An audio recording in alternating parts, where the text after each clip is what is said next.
Olá, seja muito bem-vindo a mais um vídeo do nosso canal e nessa oportunidade nós vamos estudar sobre a cosmovisão cristã e a ética. Fique conosco e nos próximos minutos nós vamos aprofundar essa temática.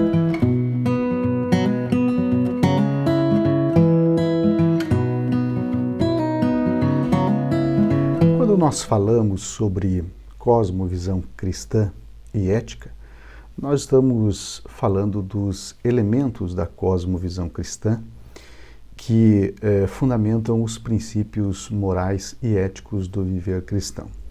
E a ética, ela trata basicamente sobre como nós devemos agir, quais são os fundamentos dos nossos deveres e o que devo fazer em diferentes situações da vida.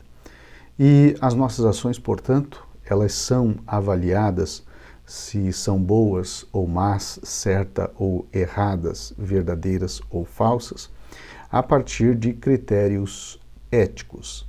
A grande questão que se levanta, ou as questões que se levantam em relação a isso, são, por exemplo, quem define esses critérios, ou seja, quem qualifica os valores humanos, né? Qual é a origem da moralidade e será que existem princípios éticos absolutos? Então essas são algumas das questões que são discutidas quando tratamos da ética, da moral e também a relação da ética com a cosmovisão cristã. O primeiro ponto que nós devemos compreender, buscar compreender, é o que é a ética, como nós podemos definir ética. É evidente que se você consultar um dicionário de filosofia ou até de teologia e também os diferentes autores que tratam do tema, você vai encontrar definições em alguns aspectos diferentes, mas essencialmente as definições elas possuem algumas similaridades. Por exemplo, o Vasquez ele define a ética como a teoria ou ciência do comportamento moral dos homens em sociedade, ou seja, é a ciência de uma forma específica de comportamento humano.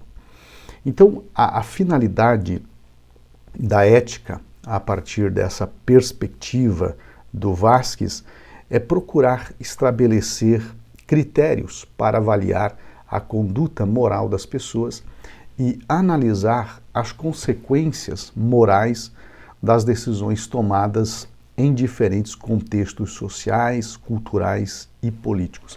Então, diante disso, é importante ressaltar que, por exemplo, a ética ela busca responder a pelo menos duas perguntas que são essencialmente a mesma coisa. Primeiro, o que devo fazer ou como devo agir? Então veja que essas são questões fundamentais da ética. Isso porque as nossas ações elas são resultantes de múltiplos fatores, porque envolve as nossas convicções pessoais, nossas crenças, nossas tradições e por aí vai. A ética ela tem que lidar com aquilo que nós denominamos de dilemas morais ou dilemas éticos, que também eles são denominados de paradoxos éticos.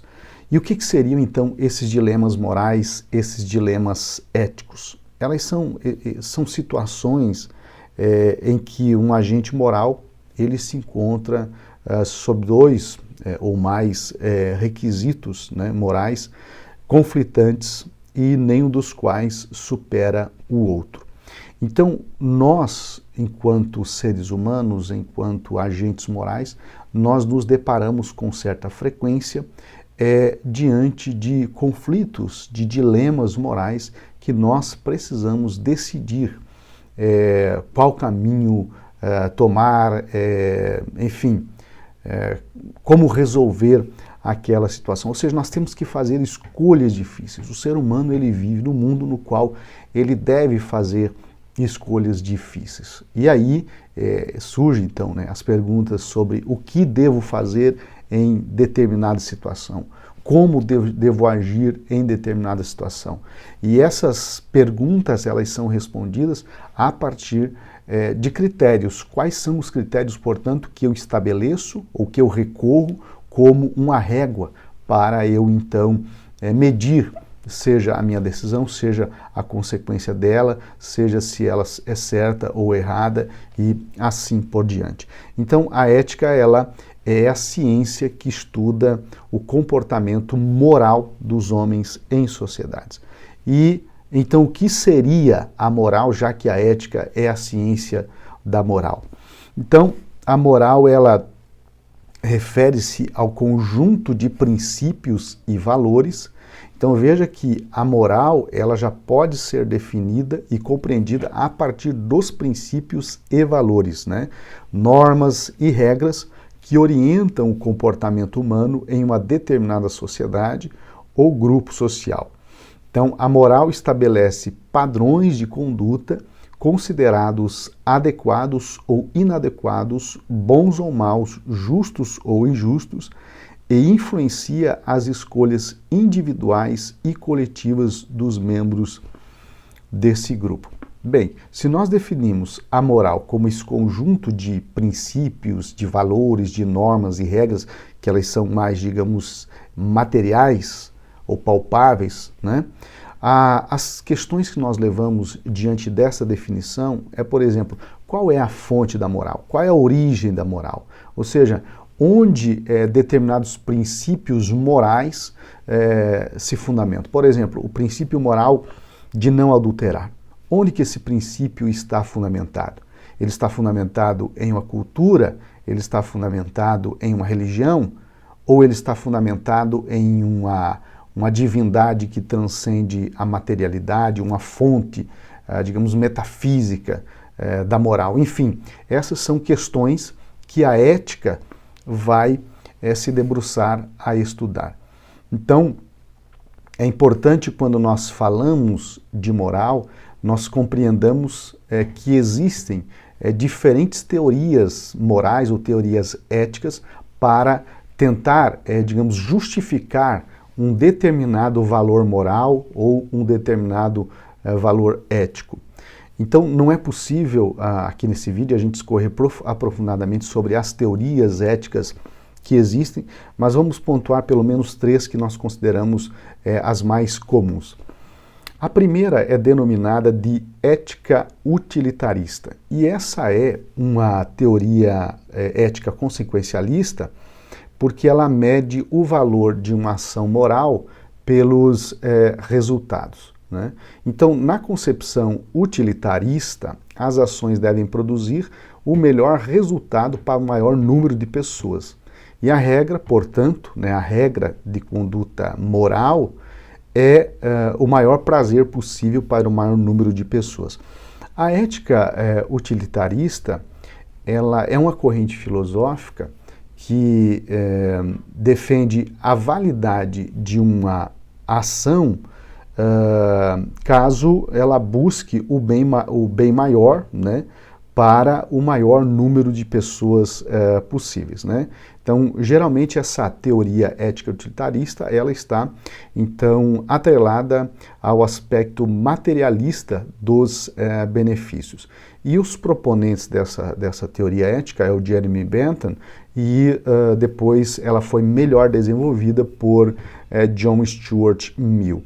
Então, o problema dessa teoria ética utilitarista é que ela reduz toda a moralidade numa única escala de prazer e dor, ou seja, no interior dessa ética, os fins justificam os meios, né, se os fins forem o maior número de pessoas beneficiados. E aí, o meio para que isso seja alcançado é, portanto, uma preocupação secundária.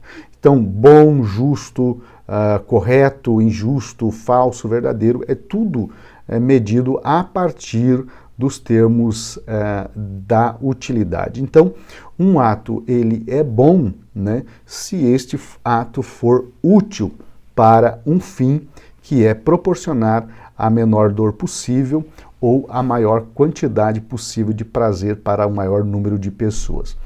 Uma outra teoria ética não menos importante que essa é a ética do dever, que é uma ética deontológica, que por sua vez, né, o valor moral de uma ação não é determinado pelo resultado final, né, ou pelas consequências, mas sim pela intenção do agente e pela conformidade da ação com os princípios éticos universais.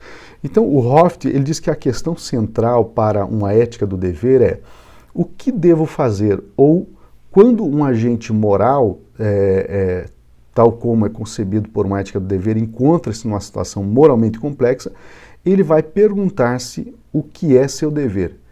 Ele considerará quais as normas morais ou princípios aplicam-se e procurará aplicá-las. Então Kant, que é talvez o maior defensor dessa ética do dever mais atual, acreditava na autonomia da razão e que os seres são plenamente capazes de agir racionalmente motivados pelo dever, ou seja, sabem racionalmente o que devem fazer. Então, no entendimento de Kant, né, o agente moral, por ser possuidor de razão, de racionalidade, ele é capaz então de compreender quais são os seus deveres diante, portanto, das situações de escolha entre o certo e errado, o justo e injusto e assim por diante. Uma última ética, denominada de a teoria ética de virtudes, ela enfatiza a importância do caráter e das disposições pessoais na vida moral. Então, as virtudes são traços de caráter que promovem o bem-estar pessoal e social e são cultivadas através de hábitos e práticas repetidas. Então, de acordo com a teoria ética das virtudes, ao tomar decisões morais, né, os agentes praticantes de uma ética da virtude consideram não apenas as regras ou consequências das ações. Na atualidade, nós temos nos deparado com o avanço do relativismo ético ou relativismo moral, a partir do novo naturalismo, que essa é uma discussão bastante ampla sobre a ética naturalista, ou de que modo que a corrente filosófica naturalista influencia a moral e a ética. E o novo naturalismo, ele, por mais que ele se revista de alguns pressupostos mais modernos, no entanto, o fundamento dele está numa das frases do filósofo pré-socrático chamado Protágoras, no qual ele diz que o homem é a medida de todas as coisas, daquelas que são por aquilo que são e daquelas que não são por aquilo que não são. Essa frase, evidentemente, é a expressão máxima do relativismo, né, que se trata de uma corrente filosófica que afirma que as verdades e os valores morais são relativos aos contextos históricos, culturais e sociais e que são produzidos. Portanto, a moralidade é produzida a partir de um contexto histórico, cultural e social específico e, portanto, elas não refletem, digamos, uma continuidade ou um caráter absoluto. Elas são, portanto, relativas, elas mudam à medida que os homens mudam, à medida que o tempo muda, né? Em outras palavras, não existe uma verdade ou valor moral absoluto e universal. A professora Ana Sanches, ao comentar essa frase do Protágoras, ela diz que com isso Protágoras pretendia negar a existência de um critério absoluto que distinguisse o ser do não ser, justificando que cada coisa se apresenta para cada um como cada um vê. A conclusão é que se o homem é a medida de todas as coisas, então nenhuma medida pode ser a mesma para todos. No campo da ética, a implicação é que os valores morais são construtos humanos, logo, os valores morais irão variar de pessoa para pessoa. Não existem absolutos. O homem é o seu fundamento e não Deus. Então, observe que uma ideia, ou melhor, uma ética que se fundamenta nessa ideia, né, de que o homem pode ser a medida de todas as coisas, ela está afadada ao fracasso, porque se nós partirmos da premissa de que o homem é pecador e, portanto, ele carrega sobre ele a corrupção herdada de Adão, é impossível que o homem por si só possa conceber um parâmetro ou um padrão moral que esteja de acordo com os valores divinos. Portanto, nós temos que entender que, quando falamos de moralidade a partir de uma perspectiva cristã, o fundamento da moralidade são as Escrituras Sagradas. Então, infelizmente, aquilo que o ser humano produz, incluindo questões de natureza moral, carrega a mancha do pecado. E o próprio apóstolo Paulo, quando escreve aos Romanos, capítulo 3, versículo 9 e 10, ele diz assim, pois bem, devemos concluir que nós, judeus, somos melhores que os outros? Não, de maneira nenhuma, pois já mostramos que todos, judeus ou gentios, estão sob o poder do pecado. Conforme afirmam as Escrituras, ninguém é justo, nenhum sequer. Então, observe que a ausência de absolutos morais, em decorrência dessa ideia relativista da moralidade, tem se refletido num comportamento humano cada vez mais libertino e, por consequência, autodestrutivo, porque ignora os padrões estabelecidos por Deus como regras para a vida humana. Então, infelizmente, quando a moralidade ela é definida a partir de qualquer perspectiva que não seja fundamentada em Deus, o fato é que não há como fugir da confusão e da crise em decorrência disso. Quando nós tratamos, portanto, da cosmovisão cristã e a sua relação com a ética, a partir do fundamento divino, nós entendemos que não é o homem o padrão moral, mas sim o próprio Deus, o padrão que determina a moralidade ou as regras de conduta que o ser humano deve seguir. Por quê? Porque passam-se os anos, mas as Escrituras Sagradas, elas permanecem a mesma. A sua essência, os seus valores permanecem os mesmos e foram seguidos pelos primeiros homens, lá no Antigo Testamento, que receberam a lei de Deus, foram seguidas por pessoas do primeiro século da era cristã, por pessoas durante a Idade Média, durante a Revolução Industrial, no início do século XX, e está sendo seguido por pessoas na atualidade. Portanto, a ética cristã, ela não é relativa, ela se fundamenta nas Escrituras, e as Escrituras, elas permanecem independente da cultura, do tempo, do contexto histórico, social e político que qualquer ser humano vive ou qualquer sociedade vive. É impossível falarmos de ética e não tocarmos no niilismo. O niilismo se trata de uma concepção filosófica baseada na ideia de não haver nada ou nenhuma certeza que possa servir como base para o conhecimento, seja qualquer tipo de conhecimento, inclusive o conhecimento moral. Ou seja, para o niilista, nada existe de fato. Assim, em sua extensão para o existencialismo, o niilismo é a compreensão de que a vida não possui nenhum sentido ou finalidade, Então veja que o niilismo se caracteriza por ser uma filosofia ou uma doutrina filosófica bastante abrangente, porque ela vai atingir desde da área da epistemologia até o campo da moral, passando pelo campo artístico, fenomenológico e assim por diante.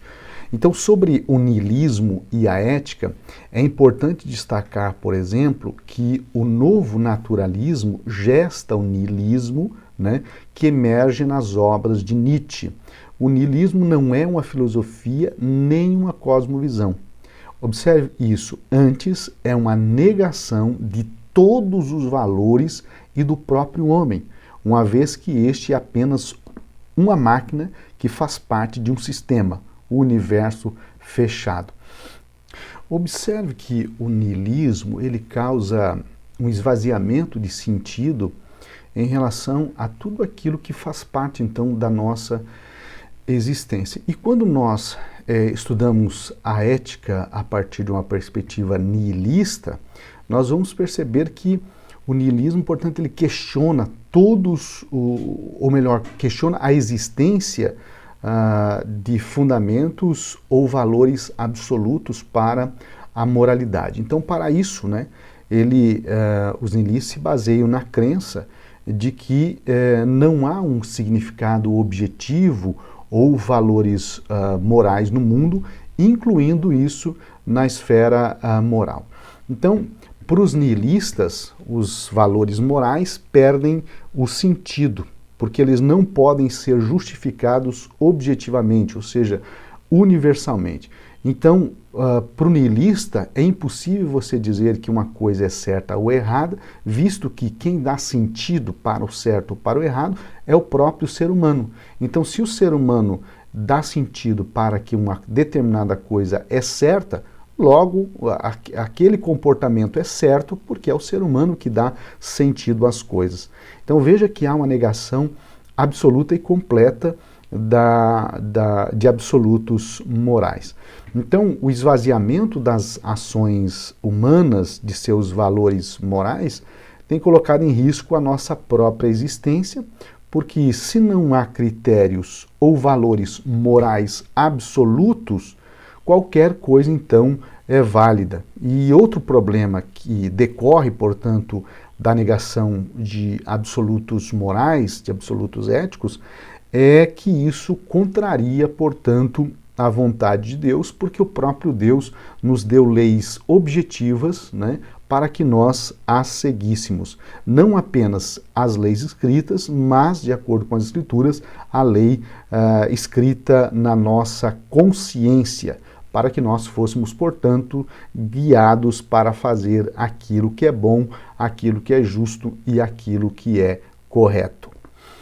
Quando nós tratamos, portanto, da cosmovisão cristã e a ética, é imprescindível que nós abordemos a temática da transcendência ética do teísmo cristão. Ou seja, quando nós falamos de transcendência ética do teísmo cristão, nós estamos falando de um fundamento moral para o ser humano que transcende a materialidade e transcende o mundo natural. Ou seja, há uma fonte que transcende.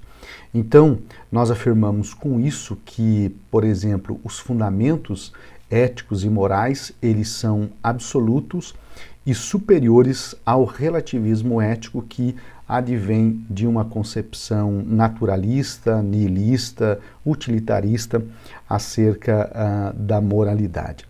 Então, a partir do fato de a ética numa perspectiva cristã, transcender o mundo natural, o mundo material, o primeiro aspecto, portanto, da ética cristã é que ela é absoluta. Ou seja, a Bíblia afirma em Tiago 1,7, dizendo: toda boa dádiva e todo dom perfeito são lá do alto, descendo do Pai das luzes, em quem não pode existir variação ou sombra de mudança.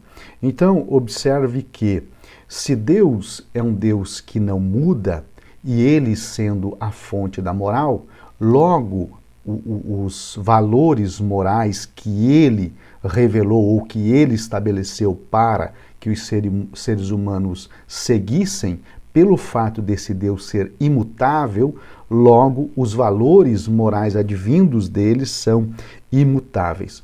Então, a ética cristã, ela é objetiva e não relativa, porque nós acreditamos que existe uma verdade objetiva e os princípios morais, eles são, portanto, universais.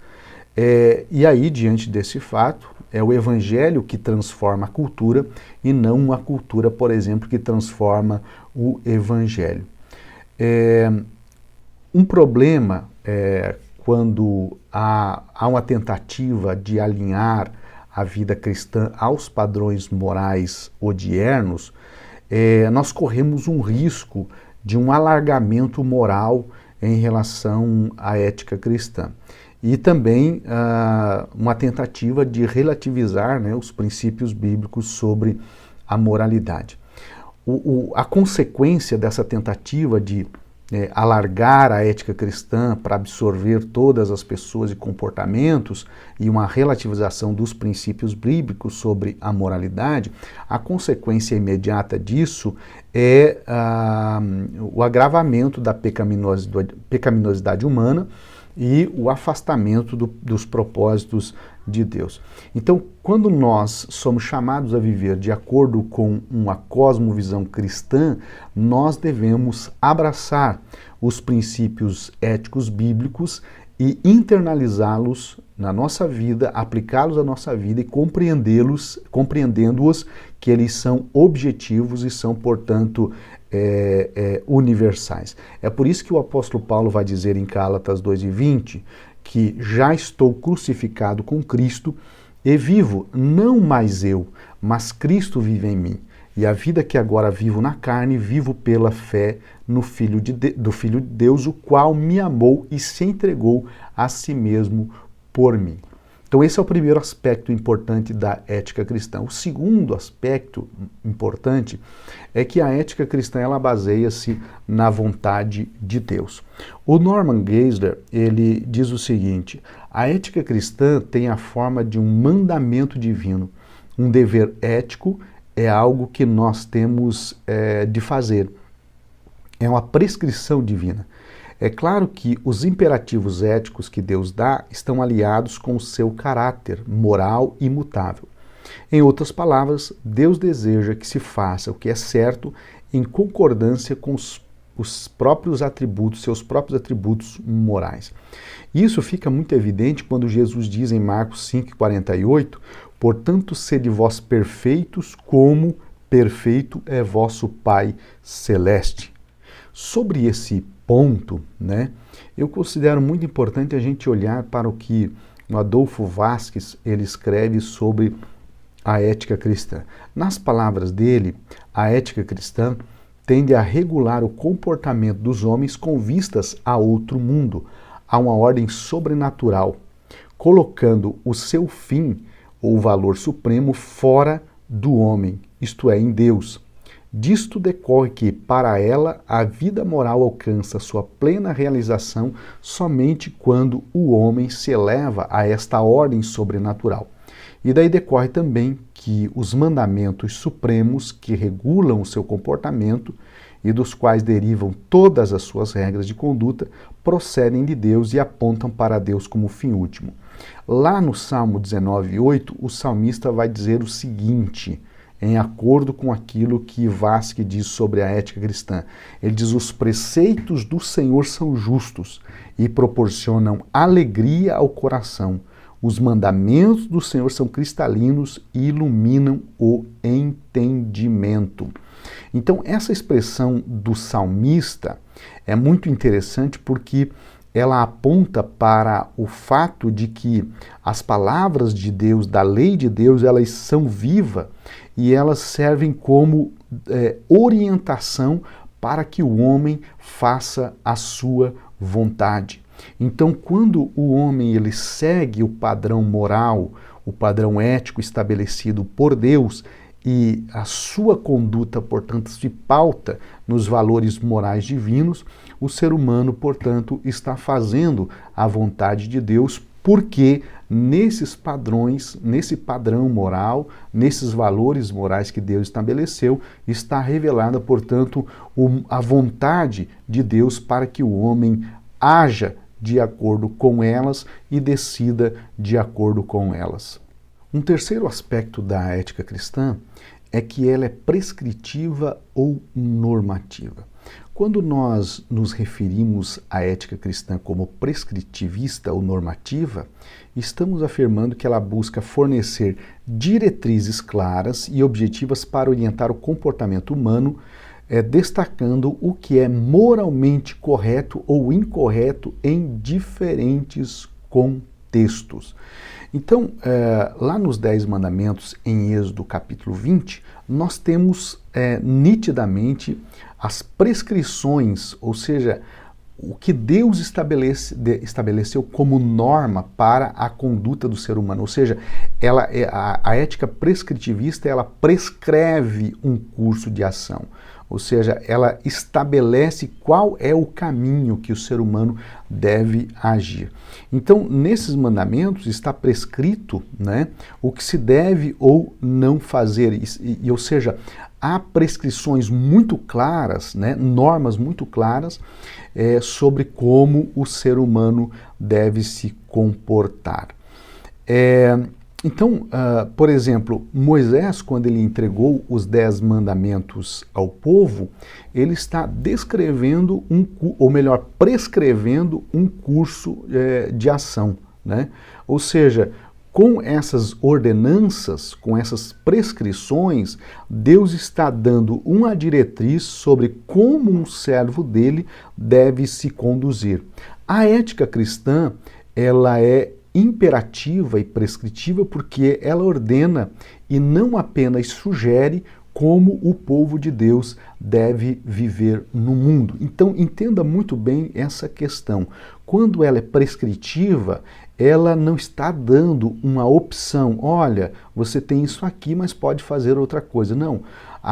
O caráter prescritivo da ética cristã é que estabelece, né, um padrão de comportamento e não está sugerindo um padrão, mas prescreve, ou seja, você tem que fazer isso por causa disso, né? Então esse, na essência, significa o que é ser uma ética prescritivista.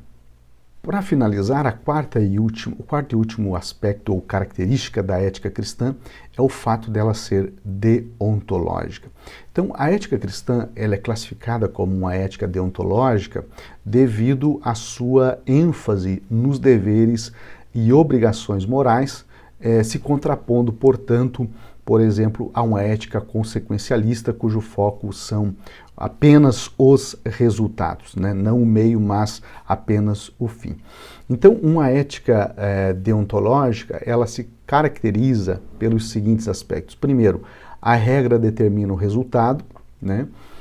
A regra é a base do ato, a regra é boa independente do resultado, o resultado é sempre calculado dentro das regras. Então, observe, né, que essencialmente as ações do sujeito moral dentro de uma ética deontológica são avaliadas com base em sua conformidade com princípios morais e obrigações universais estabelecidas por Deus, independentemente das consequências que possam resultar essas ações. Então, o que isso significa dizer? Isso significa que algumas ações são intrinsecamente boas ou más de acordo com a regra, ou seja, a regra determina o valor de uma ação. Isso, né, então, contrapõe uma ética utilitarista, que nós pontuamos anteriormente, que julga o valor de uma ação moral apenas a partir dos seus resultados, né? E, diante disso, o cristão ele deve fundamentar, por exemplo, as suas ações na vontade de Deus, e isso fica evidente quando Pedro e os apóstolos eles responderam aos seus inquiridores, lá em Atos 5:29, dizendo que mais importa obedecer a Deus do que aos homens.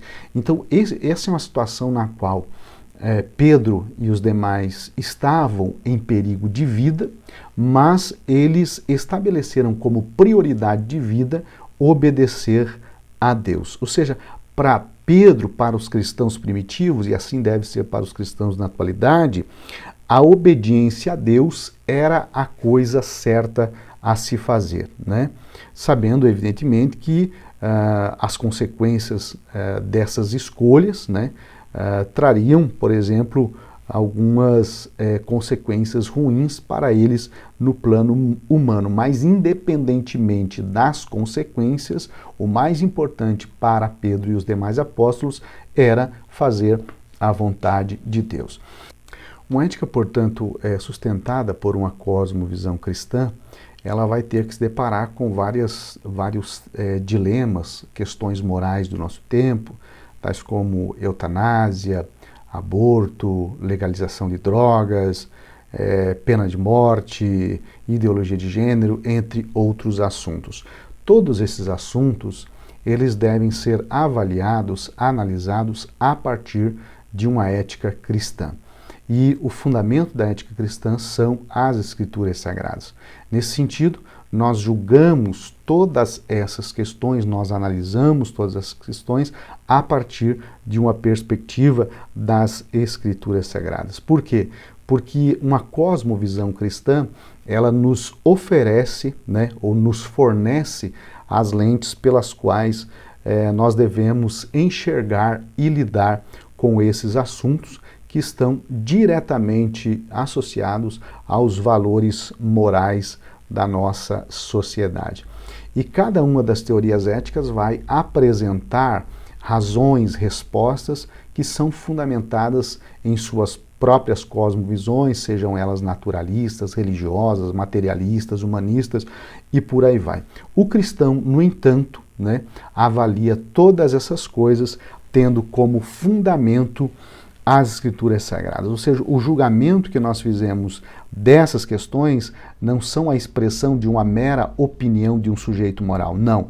Nossas opiniões pessoais, elas devem ser objetivas de acordo com aquilo que a palavra de Deus nos ensina e nos orienta como agir no mundo. Dito isso, nós vamos parando por aqui. Agradeço a atenção, um forte abraço e até uma próxima oportunidade.